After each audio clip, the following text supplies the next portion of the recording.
5 بہنیں اور ایک بھائی، آزمائشوں بری داستان، خوشیوں کی دنیا۔ یہ کہانی ایک چھوٹے مگر خوشحال گھرانے کی ہے۔ حاجی عبدالرؤف ایک نیک اور دیانتدار شخص تھے جو اپنی 5 بیٹیوں اور ایک بیٹے کے ساتھ خوش و خرم زندگی گزار رہے تھے۔ ان کی بیوی زینب بیگم ایک محبت کرنے والی ماں تھی جن کی گود میں ہر وقت دعا اور شفقت کی روشنی چمکتی تھی۔ بہنیں: عالیہ عالیہ سب سے بڑی، سمجھدار اور بہن بھائیوں کے لیے ماں جیسی تھی۔ آپ ہنس مکھ، زندہ دل اور سب کا دل جیتنے والی تھی۔ نیم حساس کتابوں کی دیوانی تھی۔ صالحہ خاموش طبیعت کی مالک تھی مگر دل کی بہت نرم تھی۔ آمنہ آمنہ سب سے چھوٹی تھی، لاڈلی اور تھوڑا شرارتی تھی۔ حماد گھر کا واحد بیٹا تھا، بہنوں کا شہزادہ اور ان کا محافظ۔ یہ گھر محبت اور خوشیوں کا گہوارہ تھا۔ ہر رات جب دسترخوان پر جمع ہوتے تو ہنسی مذاق کا ایک میلہ سا لگ جاتا۔ حاجی عبدالرؤف اپنی بیٹیوں کو بیٹے سے بڑھ کر چاہتے تھے۔ وہ ہمیشہ کہتے، بیٹیاں تو رحمت ہوتی ہیں، ان کی عزت کرنا ہمارا فرض ہے۔ لیکن قسمت کو کچھ اور ہی منظور تھا۔ یہ سب کچھ تب بدلا جب حاجی عبدالرؤف بیمار پڑ گئے۔ پہلے تو معمولی سا بخار ہوا مگر بیماری بڑھتی گئی، یہاں تک کہ وہ دنیا سے رخصت ہو گئے۔ گھر میں تو قیامت ہی ٹوٹ پڑی۔ زینب بیگم پر جیسے بجلی ہی گر گئی ہو، اور بچے تو یتیم ہو گئے۔ لیکن آزمائش یہاں ختم نہیں ہوئی۔ کچھ مہینوں بعد حاجی عبدالرؤف کے ایک پرانے دوست نے زینب بیگم کو رشتہ بھیجا۔ وہ چاہتے تھے کہ وہ ان کے چھوٹے بھائی یعقوب سے شادی کر لے۔ یعقوب ایک سخت دل آدمی تھا جس کا مزاج حاجی عبدالرؤف سے بالکل مختلف تھا۔ زینب بیگم نے جب سنا تو انہوں نے انکار کر دیا، مگر گھر کے رشتہ داروں کے دباؤ کی وجہ سے آخر انہوں نے یہ شادی کر لی۔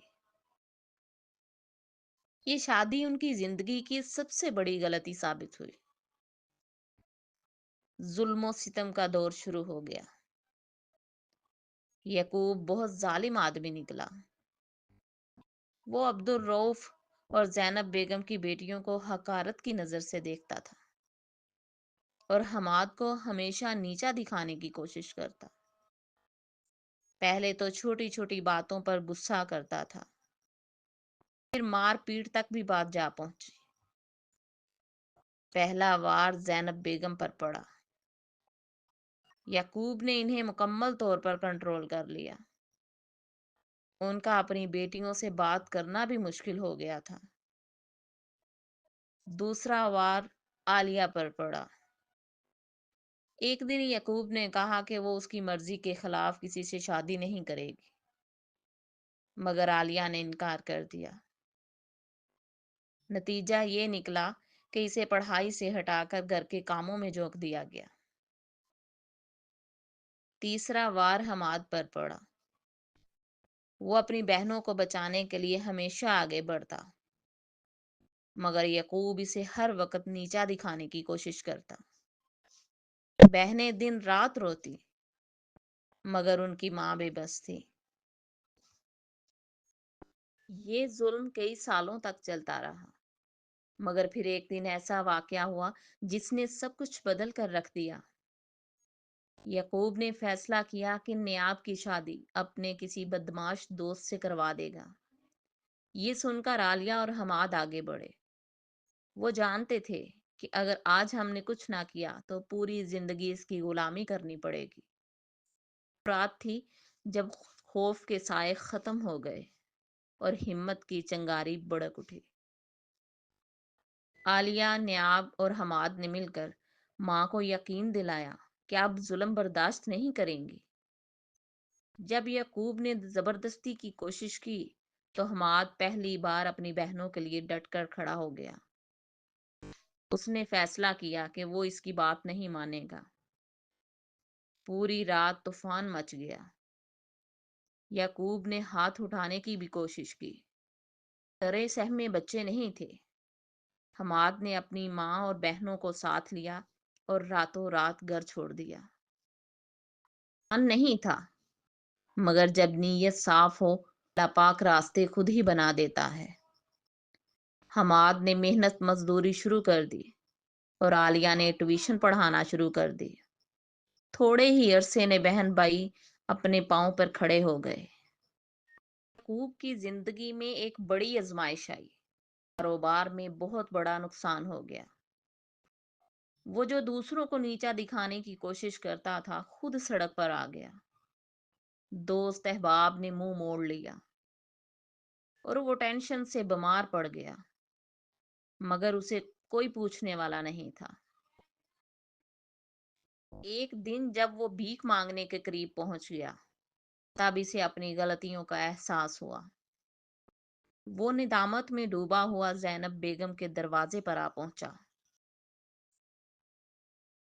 اس سے کہنے لگا، میں نے تم پر بہت ظلم کیا ہے، مجھے معاف کر دو۔ مجھے بھی اپنی فیملی کا حصہ بنا لو۔ میں بہت شرمندہ ہوں تم سے۔ میں تم سے معافی مانگنے آیا ہوں۔ بیگم نے بچوں کی طرف دیکھا۔ سب خاموش تھے۔ حماد کے دل میں تو بہت نفرت تھی اس کے لیے، مگر اس نے جب اپنی بہنوں کی طرف دیکھا تو ان کی آنکھوں میں آنسو تھے۔ پھر انہوں نے فیصلہ کیا کہ ہم تمہیں معاف کرتے ہیں، مگر اب تمہیں ہمیں وہی عزت دینی ہوگی جو ہمارے والد دیتے تھے۔ کہا۔ یعقوب کی آنکھوں میں آنسو آ گئے۔ زمین پر گر کے گڑ گڑا کر رونے لگا۔ اسے واقعی احساس ہو چکا تھا۔ وقت کے ساتھ سب کچھ بہتر ہونے لگا۔ یعقوب اپنے رویے کو بدل چکا تھا اور بچوں کے ساتھ بھی اچھا سلوک کرنے لگا۔ حماد اور اس کی بہنیں کامیاب ہو چکی تھیں۔ عالیہ ایک استاد بن چکی تھی۔ نیاب نے اپنا کاروبار سنبھال لیا اور حماد بھی ایک اچھی نوکری کر رہا تھا۔ زینب بیگم کی آنکھوں میں سکون تھا جو سو بعد دیکھنے کو نظر آیا۔ اب وہ اپنے آپ کو بہت پرسکون محسوس کر رہی تھی۔ یہ کہانی ہمیں یہ سبق سکھاتی ہے کہ ظلم جتنا بھی بڑھ جائے، اگر حق کے لیے کھڑے ہوں تو فتح ممکن ہوتی ہے۔ توبہ کا دروازہ ہمیشہ کھلا رہتا ہے اگر نیت سچی ہو۔ بیٹیاں اور بیٹے مل کر گھر کی طاقت بنتے ہیں، نہ کہ بوجھ۔ آنسو صاف کرو کیونکہ آزمائشیں ختم ہو سکتی ہیں۔ ہمت کبھی ختم نہیں ہونی چاہیے۔